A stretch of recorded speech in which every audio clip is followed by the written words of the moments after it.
¿Cómo se fundó el EZLN? Bueno, todo mundo piensa que el fundador fue el comandante Marcos. No, él no fue el comandante y de hecho lo dije mal. Él no es comandante, él es subcomandante Marcos, que subcomandante viene de subordinado o viene de segundo. Y esto es porque el líder máximo creador del EZLN era Salvador Morales Garibay. Pero Salvador Morales Garibay cometió una traición muy fuerte contra Marcos. Y esto ocurrió de la siguiente forma. A mediados del año 93, en la Sierra Chapaneca, se llevaron a cabo reuniones entre los líderes del EZLN porque estaban planeando organizar su movimiento. Hace cuenta que hicieron acopio de armas, estrategia de planeamiento y todo, ¿no? De cómo se iba a levantar el movimiento. El movimiento lo tenían ellos programado para agosto de 1994. Sin embargo, decidieron adelantarlo para enero de 1994. Ahora, ¿cómo fue la traición de Morales Garibay a Marcos? Fácil. Es como si yo te dijera a ti, vamos a armar un movimiento contra la Guardia Nacional.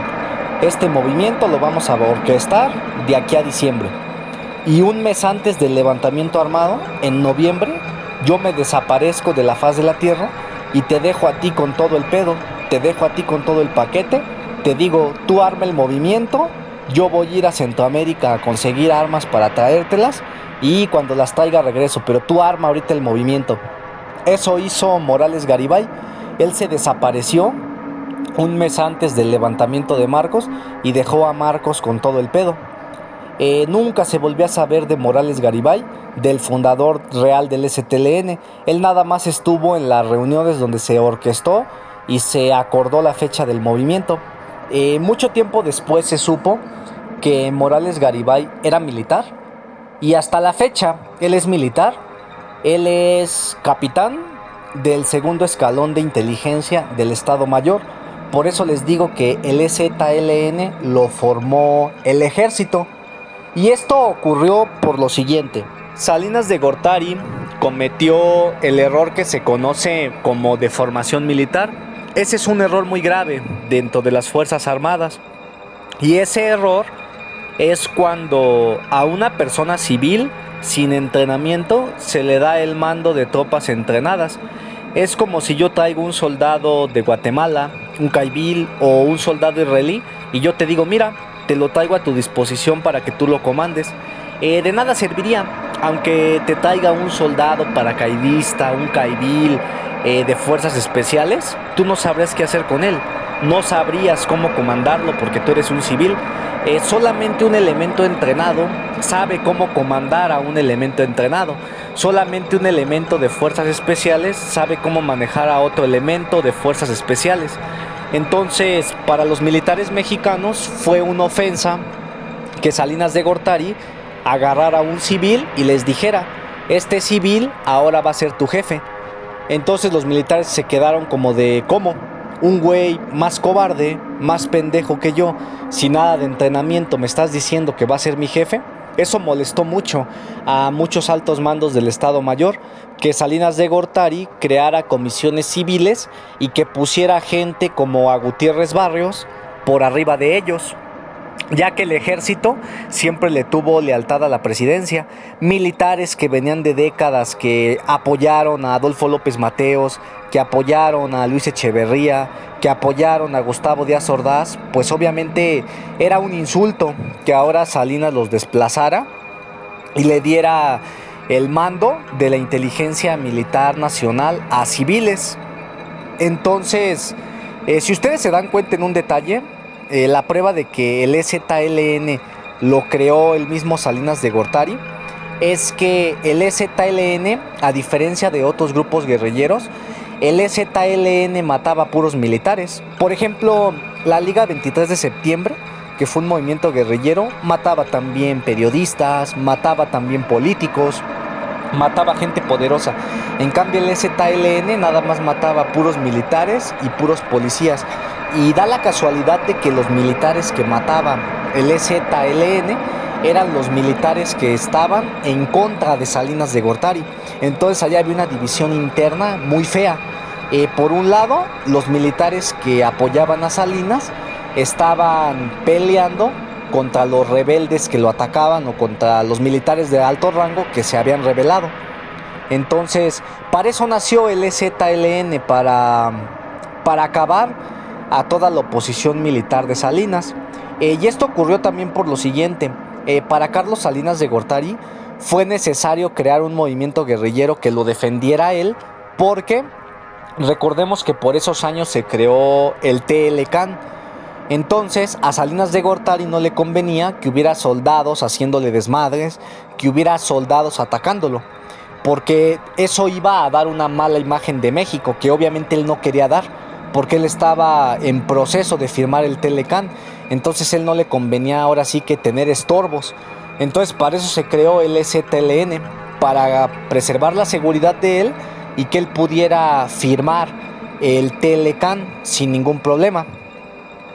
El despliegue militar en Chiapas contra el EZLN es uno de los despliegues militares más grandes de la historia. Nunca antes en la historia de México se había visto un despliegue de tropas tan grande.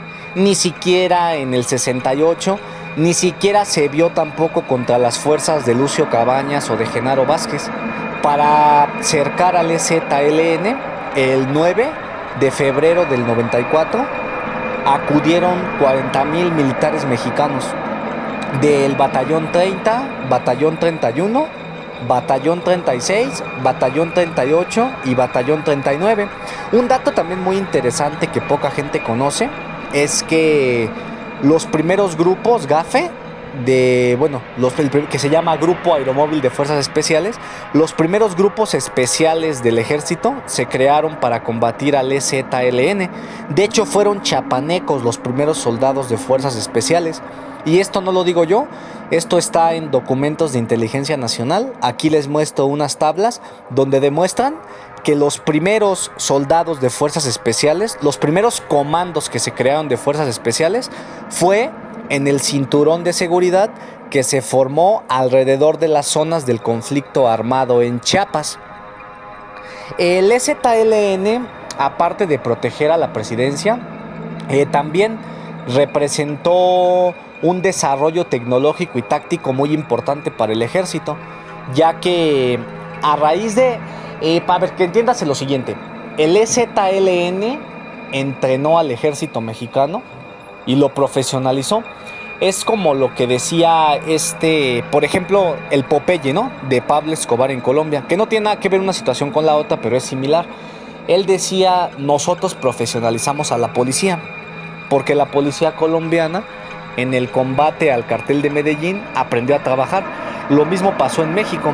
Esos soldados rudimentarios aprendieron a trabajar y se fortalecieron, implementaron nuevas tácticas, nuevas tecnologías, nuevas tropas de fuerzas especiales.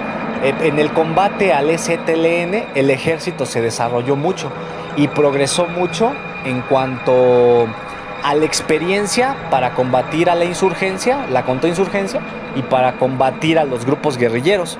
El EZLN, que hizo crecer, hizo progresar al ejército, fue un reto para el que hizo mejorar a las fuerzas militares mexicanas.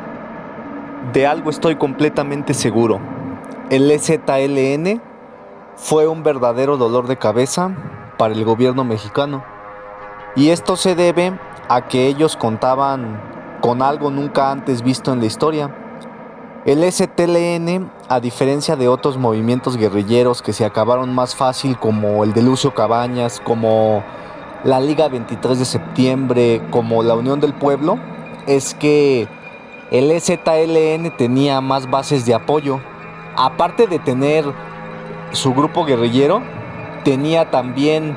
Hace cuenta que el EZLN lo que tuvo fue que estaba dividido en tres secciones.